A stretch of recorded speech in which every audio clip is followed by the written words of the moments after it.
नमस्कार दर्शक बंधु यही पवित्र हनुमान जयंती अवसर में खास आपण प्रस्तुत करुचु श्री हनुमान जयंती कथा। तेणु आपण को अनुरोध यही पवित्र कथा को अति ध्यानर सहित शुणा सहित जदि आपण जड़े हनुमान भक्त होइथिबे तेबे वीडियो को शेष पर्यंत निश्चय देखंतु एवं कमेंट रे जय बजरंग बोली निश्चय लिखंतु। आसंतु हनुमान कथा को आरंभ करिबा। पौराणिक कथा अनुसार महावीर हनुमान को महादेव शिवंकर 11तम रुद्र अवतार बोली कहुଯାଇଛି। महावीर हनुमान भगवान श्रीरामंकर बहुत बड़ भक्त थिले। तांकर मातांक नाम अंजना एवं पितांक नाम बानर राज केसरी थिला। सेथिपाई तांको केही अंजना सुत किंबा केही केसरी नंदन नाम रे मध्ये डाकी थांती। तेबे महाबली हनुमानकर जन्म केमिति हेला यही छोट कहानी माध्यम रे जानिबा। गोटे थर अयोध्यार राजा महाराज दशरथंकर कौनसी पुत्र नथिबारु से तांकर पत्नी मानक सहित पुत्रेष्टि यज्ञ करुथिले। एही यज्ञ से पुत्र प्राप्ति पय करुथिले। यज्ञ सरिला परे यज्ञरु बाहरिथिबा अग्निदेव प्रसाद रूपरे एक क्षीर पात्र महाराज दशरथंकु देइथिले। आ कहिथिले जे क्षीर प्रसाद को अलग अलग भाग करी पत्नी मानकु देबा पय। जो समय क्षीर को अलग अलग करी महाराणी माने सेवन करुथिले से समय से क्षीरर गोटे भाग को गोटे चिल आसी से पात्र सहित टेकी नहीं उड़ी पलाइला एवं से स्थान रे ने रखिदेला जेउठारे माता अंजना बसी तपस्या करुथिले। एसबु महादेव शिव और पवनदेव इच्छा अनुसार हेउथिला। एहा परे शून्यरु किछि शब्द सुबिला, आखि खोलंतु माता आउ एही प्रसाद को ग्रहण करंतु। यही प्रसाद सेवन कले तुमर सबु इच्छा पूर्ण हेबो। माता अंजना जेतेबेले आखि खोली देखिले तांको सामनारे गोटे पात्र रे प्रसाद रूप से किछि क्षीर थुआ होइछि।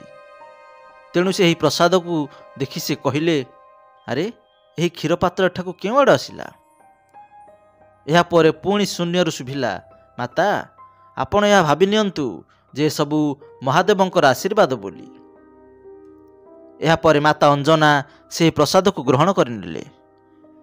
ता परदिन माता अंजना तांको महल रे बाहर ठिया होइथिया बेले हठात बहुत जोर रे पवन भयकु लागिला। एही समय रे सूर्यंकर तेज मध्य बहुत थिला। पवन रे बेग एते जोर थिला जे तांको वस्त्र मध्य उड़ीबाकु लागिला। से भाबिले ए निश्चय कोनोसी दानवंकर उदन्नता होई पारे।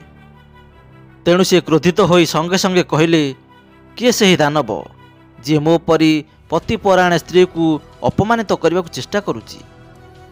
यही समय तांको सम्मुखरे पवनदेव प्रकट हेले आउ क्षमा प्रार्थना करी कहिले, देवी शांत हुअन्तु। प्रकृत कथा यह हैला जे आपणक पति को जे वरदान प्राप्त होईची सेही अनुसार आपणकु मो भली एक शक्तिशाली एवं भाग्यशाली पुत्र प्राप्त हेबो। एही वरदान को पूर्ण करिया पई मते आपणकर शरीर को स्पर्श करिया को पड़िला। मो स्पर्शर माध्यम रुद्रदेवंकर एक अंश आपणक शरीर में प्रवेश कला। सेथिपाई महादेवंकर अवतार रूपरे आपणकर पुत्र यही धरित्री रे जन्म नेब। एहार किछि दिन पर पवनदेवंकर कथा सत्य परिणत हैला। महादेव हनुमान रूपरे कार्तिक मासर चतुर्दशारे बानर रूपरे अंजना माता गर्भरु हनुमानंकर जन्म हैला। माता अंजना एवं महाराज केसरी तांको पुत्र हनुमान को बहुत स्नेह और ममता दे लालन पालन कले। एहीपरि भाव किछि मास बीतला पर गोटे दिन हठात हनुमान उठी कांदिबाकु लागिले। तांको बहुत जोर रे भोक लागुथिला। तेणु से माता अंजना को खाइबाकु मागिले। पुत्र रे भली भोक देखि माता हनुमान पई फल आनियाकु गले। किंतु माता अंजना फल आनिबारे टिके विलंब करिबारु भोकरे थिबा हनुमान आउ भोक संभाली पारे नाही। तेणु अधर्ज्य अवस्था तांको नजर पड़िला सकाळ सकाळ उदय होउथिबा सूर्यंक उपरे। गछर डाल मध्य देखाउछ सूर्य को देखि हनुमान भाबी नेले जे एहा एक बहुत बड़ फल अटे। आ कहिले, आहा एही फलटी केड़े सुंदर अटे, यह बहुत लाल मध्य अटे, निश्चय भावे यह बहुत मीठा होइथिबो। एतिकी कहि हनुमान सांगे सांगे आकाश आड़ को उड़ीबाकु लागिले। से दिन थिला अमावास्यार दिन आ सूर्य को ग्रास करिया को राहु मध्य आसीथिला। किंतु से हनुमान को देखि राहु मध्य भाबिले ଯେ ଏ କୌଣସି ଅନ୍ୟ ଗୋଟିଏ ରାହୁ ହୋଇଥାଇପାରେ। ସେଥିପାଇଁ ସେ ସେଠାରୁ ଚୁପଚାପ ଖସି ପଳାଇଲେ। କିନ୍ତୁ ହନୁମାନଙ୍କର ଭୋକ ବଢ଼ିବାରେ ଲାଗିଥିଲା। ତେଣୁ ସେ ଧୀରେ ଧୀରେ ସୂର୍ଯ୍ୟଙ୍କ ଆଡ଼କୁ ବଢ଼ିବାରେ ଲାଗିଲେ। ଏହି ସମୟରେ ଇନ୍ଦ୍ରଦେବଙ୍କର ନଜର ହନୁମାନଙ୍କ ଉପରେ ପଡ଼ିଲା। ତେଣୁ ସେ ମନେ ମନେ ଭାବିଲେ ଯେ ଏହି ବାଳକ ଆଉ ସୂର୍ଯ୍ୟଙ୍କୁ ଖାଇଦେବ ନାହିଁ ତ? ମୋତେ ଏହାକୁ ଯେମିତି ହେଲେ ରୋକିବାକୁ ପଡ଼ିବ। ଏତିକି କହି ଇନ୍ଦ୍ରଦେବ ହନୁମାନଙ୍କ ଉପରେ ଏକ ବଜ୍ର ପ୍ରହାର କରିଦେଲେ। ଆଉ ହନୁମାନ ସଙ୍ଗେ ସଙ୍ଗେ ମୂର୍ଚ୍ଛିତ ହୋଇ ତଳେ ପଡ଼ିଗଲେ। ସଙ୍ଗେ ସଙ୍ଗେ ପବନଦେବ ଆସି ହନୁମାନଙ୍କୁ ଧରି ପକାଇଲେ। ହନୁମାନଙ୍କର ଏଭଳି ଦୁର୍ଦ୍ଦଶା ଦେଖି ପବନଦେବ ତାଙ୍କର ବାୟୁ ପ୍ରବାହକୁ ମଧ୍ୟ ବନ୍ଦ କରିଦେଲେ ଆଉ ବହୁତ କ୍ରୋଧିତ ହେଲେ। ବାୟୁ ପ୍ରବାହ ବନ୍ଦ ହୋଇଯିବାରୁ ସମସ୍ତ ଜୀବଜଗତରେ ହାହାକାର ଖେଳିଗଲା। ସବୁ ପ୍ରାଣୀଙ୍କ ବାୟୁ ସଞ୍ଚାଳନ ବନ୍ଦ ହୋଇଗଲା। ତେଣୁ ସଙ୍ଗେ ସଙ୍ଗେ ସମସ୍ତ ଦେବତାମାନେ ପ୍ରକଟ ହୋଇ ପବନଦେବଙ୍କୁ ଏଥିରୁ ନିବୃତ୍ତ ରହିବା ପାଇଁ ଅନୁରୋଧ କଲେ। ଏହାପରେ ଦେବତାମାନେ ହନୁମାନଙ୍କୁ ରୁଦ୍ରଙ୍କର ଅବତାର ଜାଣି ଏବଂ ତାଙ୍କର ଏହି ଦଶା ଦେଖି ସମସ୍ତ ଦେବତା ବରଦାନ ଦେବାକୁ ଲାଗିଲେ। ପ୍ରଥମେ ବ୍ରହ୍ମା ଆସି ଏହି ବରଦାନ ଦେଲେ ଯେ ଏହି ବାଳକର ଆୟୁ ଅସୀମିତ ରହିବ। ଏହାପରେ ଇନ୍ଦ୍ରଦେବ ବରଦାନ ଦେଲେ ଯେ ଏହି ବାଳକ କେବେ କୌଣସି ବଜ୍ର ଦ୍ୱାରା ପରାସ୍ତ ହେବ ନାହିଁ। ଯମ ଆସି ଏହି ବରଦାନ ଦେଲେ ଯେ ଏହି ବାଳକ ସର୍ବଦା ଯମଦଣ୍ଡରୁ ବହୁତ ଦୂରରେ ରହିବ। ଯମଦୂତମାନେ ଏହାକୁ କେବେ ହେଲେ ଛୁଇଁ ପାରିବେ ନାହିଁ। ଏହି ବାଳକ ସର୍ବଦା ଅଜୟ ରହିବ ଏବଂ କେହି ହେଲେ ଏହାର ସମକକ୍ଷ ହେବେ ନାହିଁ। ପରିଶେଷରେ ମହାଦେବ ତଥା ଅନ୍ୟ ଦେବଗଣ ଏହି ବରଦାନ ଦେଲେ ଯେ ଏହାକୁ କୌଣସି ଅସ୍ତ୍ରଶସ୍ତ୍ର ତଥା କୌଣସି ଯନ୍ତ୍ରମନ୍ତ୍ରର କୌଣସି ପ୍ରଭାବ ପଡ଼ିବ ନାହିଁ। ସମସ୍ତ ବିଦ୍ୟା କଳା ଏବଂ ସମସ୍ତ ଶାସ୍ତ୍ରରେ ବିଶେଷଜ୍ଞ ହେବ। ଏହିପରି ଭାବରେ ସମସ୍ତ ଦେବତାଙ୍କ ଠାରୁ ବିଭିନ୍ନ ବର ପାଇ ହନୁମାନ ଆହୁରି ଶକ୍ତିଶାଳୀ ହୋଇଗଲେ। ଏହାପରେ ଭବିଷ୍ୟତରେ ହନୁମାନ ଭଗବାନ ରାମଙ୍କ ପାଇଁ କ'ଣ ସବୁ କରିଥିଲେ ଏକଥା ତ ସମସ୍ତଙ୍କୁ ଜଣାଅଛି। ସମ୍ପୂର୍ଣ୍ଣ ରାମାୟଣରେ ହନୁମାନଙ୍କ ବିନା କୌଣସି ହେଲେ କାର୍ଯ୍ୟ ଅଧୁରା ଲାଗିଥାଏ। ମହାବଳୀ ହନୁମାନଙ୍କର ସ୍ମରଣ ମାତ୍ରେ ଆମର ସମସ୍ତ ଦୁଃଖ କଷ୍ଟ ଦୂର ହୋଇଯାଏ। ରାମଭକ୍ତ ହନୁମାନଙ୍କୁ ମହାବଳୀ ବୋଲି ସାରା ଜଗତରେ ସମସ୍ତେ ଜାଣନ୍ତି। ତେବେ ଆସନ୍ତୁ ଏହି ହନୁମାନ ଜୟନ୍ତୀ ଅବସରରେ ଆମେ ମହାବଳୀ ହନୁମାନଙ୍କର ଆଉ କିଛି ରହସ୍ୟ ବିଷୟରେ ଜାଣିବା। ଏହା ତ ସମସ୍ତେ ଜାଣିଛନ୍ତି ଯେ ହନୁମାନ ଭଗବାନ ଶିବଙ୍କର 11ତମ ରୁଦ୍ର ଅବତାର ଅଟନ୍ତି। କିନ୍ତୁ ଆପଣ ଏହା ଜାଣିନଥିବେ କି ସେ ନିଜ ମାତାଙ୍କର ଅଭିଶାପକୁ ହରଣ କରିବା ପାଇଁ ହିଁ ଜନ୍ମ ହୋଇଥିଲେ। ହଁ ଆଜ୍ଞା, ମାତା ଅଞ୍ଜନାକୁ ଅଭିଶାପ ମିଳିଥିଲା ଯେ ମାତା ଅଞ୍ଜନା କୌଣସି ପୁତ୍ରୀ ବା ପୁତ୍ରକୁ ଜନ୍ମ ଦେଇପାରିବେ ନାହିଁ। କିନ୍ତୁ ମାତା ଅଞ୍ଜନା ଏଥିରେ ହାର ନ ମାନି ମହାଦେବ ଶିବଙ୍କୁ ଘୋର ତପସ୍ୟା କରି ସନ୍ତୁଷ୍ଟ କଲେ। ଯେଉଁ କାରଣରୁ ମହାଦେବ ଶିବ ମାତା ଅଞ୍ଜନାଙ୍କ ଗର୍ଭରେ 11ତମ ରୁଦ୍ର ଅବତାର ରୂପରେ ଜନ୍ମ ନେଲେ। ଯେତେବେଳେ ସୀତାମାତା ଭଗବାନ ଶ୍ରୀରାମଙ୍କ ଦୀର୍ଘାୟୁ କାମନା କରି ନିଜ ମଥାରେ ସିନ୍ଦୁର ଲଗାଉଥିଲେ, ସେତେବେଳେ ହନୁମାନ ଏହା ଦେଖି ନିଜର ସମ୍ପୂର୍ଣ୍ଣ ଶରୀରକୁ ସିନ୍ଦୁରମୟ କରିଦେଇଥିଲେ। ସେହିଦିନଠାରୁ ବଜରଙ୍ଗ ବଲିଙ୍କୁ ସିନ୍ଦୁର ଚଢ଼ାଇବାର ପରମ୍ପରା ଚାଲି ଆସିଛି। ଆଉ ଏସବୁ କେବଳ ସେ ପ୍ରଭୁ ଶ୍ରୀରାମଙ୍କ ପାଇଁ ହିଁ କରିଥିଲେ।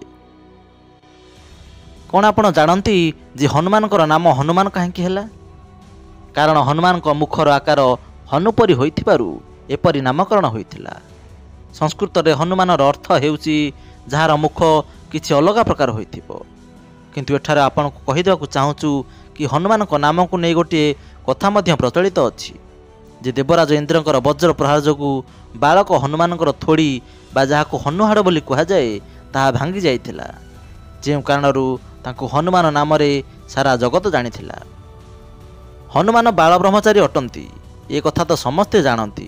କିନ୍ତୁ କ'ଣ ଆପଣ ଏ କଥା ଜାଣିଛନ୍ତି କି ହନୁମାନ ବ୍ରହ୍ମଚାରୀ ହେବା ସତ୍ତ୍ୱେ ତାଙ୍କର ମଧ୍ୟ ଏକ ପୁତ୍ର ଅଛି ବୋଲି? ହଁ ଆଜ୍ଞା, ବହୁତ କମ୍ ଲୋକ ଜାଣନ୍ତି ଯେ ହନୁମାନଙ୍କର ଏକ ପୁତ୍ର ଥିଲା ବୋଲି। କିନ୍ତୁ ଏହା କେମିତି ସମ୍ଭବ ହେଲା? ଯେତେବେଳେ ହନୁମାନ ଲଙ୍କାପୁରୀକୁ ଯାଉଥିଲେ, ସେତେବେଳେ ଆକାଶ ମାର୍ଗରେ ଗୋଟିଏ ରାକ୍ଷସ ସହିତ ଘମାଘୋଟ ଲଢ଼ାଇ ହେଲା। ଏହି ସମୟରେ ଯେତେବେଳେ ଲଢ଼ି ଲଢ଼ି ଟିକେ ଥକିଗଲେ, ସେତେବେଳେ ତାଙ୍କ ଶରୀରରୁ ଝାଳ ବାହାରିଲା। ଆଉ ସେ ଝାଳ ବୁନ୍ଦାକୁ ଗୋଟିଏ ମଗର ମାଛ ପିଇ ଦେଇଥିଲା, ଯାହାଦ୍ୱାରା ସେ ମଗର ମାଛ ପେଟରୁ ହନୁମାନଙ୍କର ପୁତ୍ରର ଜନ୍ମ ହେଲା, ଯାହାର ନାମ ହେଲା ମକରଧ୍ୱଜ। ଦର୍ଶକ ବନ୍ଧୁ, କ'ଣ ଆପଣ ଜାଣନ୍ତି ଯେ ଥରେ ପ୍ରଭୁ ଶ୍ରୀରାମ ହନୁମାନଙ୍କୁ ମୃତ୍ୟୁର ସଜା ମଧ୍ୟ ଦେଇଥିଲେ? କିନ୍ତୁ ହନୁମାନ ଏଥିରୁ ବଞ୍ଚିଲେ କେମିତି? ଥରେ ପ୍ରଭୁ ଶ୍ରୀରାମଙ୍କର ଗୁରୁ ବିଶ୍ୱାମିତ୍ର କୌଣସି କାରଣରୁ ହନୁମାନଙ୍କ ଉପରେ କ୍ରୋଧିତ ହୋଇଗଲେ। ସେ ତତ୍ପରେ ପ୍ରଭୁ ଶ୍ରୀରାମଙ୍କୁ କହିଲେ ଯେ ହନୁମାନଙ୍କୁ ମୃତ୍ୟୁଦଣ୍ଡ ଦିଆଯାଉ। ତେଣୁ ପ୍ରଭୁ ଶ୍ରୀରାମ ନିଜ ଗୁରୁଙ୍କର ନିର୍ଦ୍ଦେଶ ଅନୁସାରେ ହନୁମାନଙ୍କୁ ଦଣ୍ଡ ଦେବା ପାଇଁ ପଳାଇ ଆସିଲେ।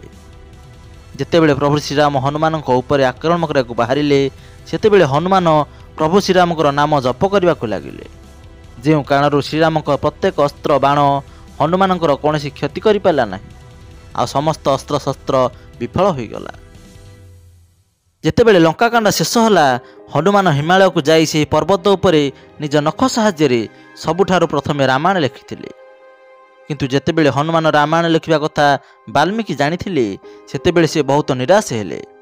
ଆଉ ଏ କଥା ମଧ୍ୟ ଯେତେବେଳେ ହନୁମାନ ଜାଣିଲେ ଯେ ମୁଁ ରାମାୟଣ ଲେଖିବା ଦ୍ୱାରା ମହର୍ଷି ବାଲ୍ମୀକି ଦୁଃଖିତ ହେଉଛନ୍ତି ସେତେବେଳେ ସେ ନିଜ ଲିଖିତ ରାମାୟଣକୁ ପାହାଡ଼ ସହିତ ନେଇ ସମୁଦ୍ରରେ ଫିଙ୍ଗି ଦେଇଥିଲେ।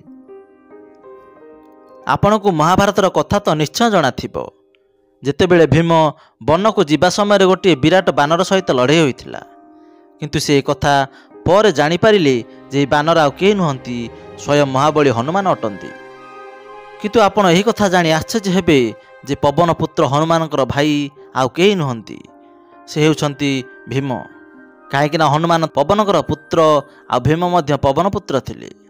ଏମିତିରେ ଏହି ଦୁଇ ଜଣ ଭାଇ ହିଁ ହେଲେ। ବନ୍ଧୁଗଣ, ଆପଣ ଜାଣିଥିବେ ଯେ ଗୋଟିଏ ଦିନ ମଧ୍ୟ ଏମିତି ଆସିଥିଲା ଯେତେବେଳେ ପ୍ରଭୁ ଶ୍ରୀରାମକୁ ନିଜର ଦେହତ୍ୟାଗ କରିବାକୁ ପଡ଼ିଲା। ପ୍ରଭୁ ଶ୍ରୀରାମ ଏହା ଜାଣିଥିଲେ ଯେ ଯଦି ଏ କଥା ହନୁମାନ ଜାଣିବେ ତେବେ ସେ ପ୍ରଳୟ କରିଦେବେ। କାହିଁକିନା ହନୁମାନ କେବେ ହେଲେ ପ୍ରଭୁ ଶ୍ରୀରାମଙ୍କର ମୃତ୍ୟୁକୁ ସ୍ୱୀକାର କରିବେ ନାହିଁ। ଯଦି ଏହି କାରଣରୁ ହନୁମାନ ପୃଥିବୀରେ କିଛି ଏପଟ ସେପଟ କରିଦିଅନ୍ତି ତେବେ ଘୋର ସଙ୍କଟ ଆସିଯିବ। ତେଣୁ ଏଥିରୁ ରକ୍ଷା ପାଇବା ପାଇଁ ପ୍ରଭୁ ଶ୍ରୀରାମ ବ୍ରହ୍ମାଙ୍କର ସାହାଯ୍ୟ ଲୋଡ଼ିଲେ ଆଉ ହନୁମାନଙ୍କୁ ଏ କଥା ନ ଜଣାଇବା ପାଇଁ ତାଙ୍କୁ ପାତାଳ ଲୋକକୁ ପଠାଇ ଦେଇଥିଲେ। ଆଉ ଏହାପରେ ପ୍ରଭୁ ଶ୍ରୀରାମ ନିଜର ଦେହତ୍ୟାଗ କରିଥିଲେ। ଥରେ ମାତା ସୀତା ହନୁମାନଙ୍କୁ ଗୋଟିଏ ବହୁତ ବଡ଼ ହାର ଉପହାର ସ୍ୱରୂପ ଦେଲେ, କିନ୍ତୁ ହନୁମାନ ଏହାକୁ ନେବା ପାଇଁ ମନା କରିଦେଲେ। ଏହା ଶୁଣି ମାତା ସୀତା ବହୁତ କ୍ରୋଧିତ ହୋଇଗଲେ ଆଉ କହିଲେ, କ'ଣ ତୁମେ ଏହି ହାରକୁ ଗ୍ରହଣ କରିପାରିବ ନାହିଁ? ଏହାର କାରଣ କ'ଣ ହୋଇପାରେ? ସେତେବେଳେ ହନୁମାନ ନିଜର ଛାତି ଚିରି ପ୍ରଭୁ ଶ୍ରୀରାମ ଏବଂ ମାତା ସୀତାଙ୍କ ଛବି ଦେଖାଇଲେ ଆଉ କହିଲେ ଯେ ମୋ ପାଇଁ ଏହାଠାରୁ ବଳି ବଡ଼ ଉପହାର ଆଉ କ'ଣ ହୋଇପାରେ? ଆଉ ସେହି ସମୟଠାରୁ ପ୍ରଭୁ ଶ୍ରୀରାମଙ୍କ ମନରେ ହନୁମାନଙ୍କ ପ୍ରତି ଆହୁରି ପ୍ରେମ ବଢ଼ିଗଲା। ଆପଣ ନିଶ୍ଚୟ ଏହା ତ ଜାଣିଥିବେ ଯେ ଆମକୁ ପୂଜାପାଠ କଲାବେଳେ କୁହାଯାଏ ଯେ ରାମଙ୍କ ନାମ 108 ଥର ଜପ କରନ୍ତୁ, ହନୁମାନ ଚାଳିଶାକୁ 108 ଥର ଜପ କରନ୍ତୁ। କିନ୍ତୁ କ'ଣ ଏହା ଆପଣ ଜାଣିଛନ୍ତି କି ହନୁମାନଙ୍କ ନାମ ସଂସ୍କୃତରେ 108 ପ୍ରକାର ବୋଲି? ଆଉ ହନୁମାନଙ୍କର ପ୍ରତ୍ୟେକ ନାମର ଅର୍ଥ ତାଙ୍କ ଜୀବନର ଅଧ୍ୟାୟର ସାରାଂଶକୁ ଦର୍ଶାଇଥାଏ। ହଁ ଆଜ୍ଞା, ହନୁମାନଙ୍କର ପ୍ରତ୍ୟେକ ନାମରେ ତାଙ୍କ ଜୀବନ ସହ ଜଡ଼ିତ ଘଟଣାର ସଂଯୋଗ ରହିଛି, ଯେଉଁ କାରଣରୁ ହନୁମାନଙ୍କର 108 ନାମର ବହୁତ ପ୍ରଭାବ ରହିଛି। ଦର୍ଶକ ବନ୍ଧୁ, ଏ ଥିଲା କିଛି ଖାସ୍ ହୃଦୟସ୍ପର୍ଶୀ କଥା ପ୍ରଭୁ ହନୁମାନଙ୍କର, ଯାହା ଆପଣଙ୍କର ଜାଣିବା ନିହାତି ଜରୁରୀ ଥିଲା।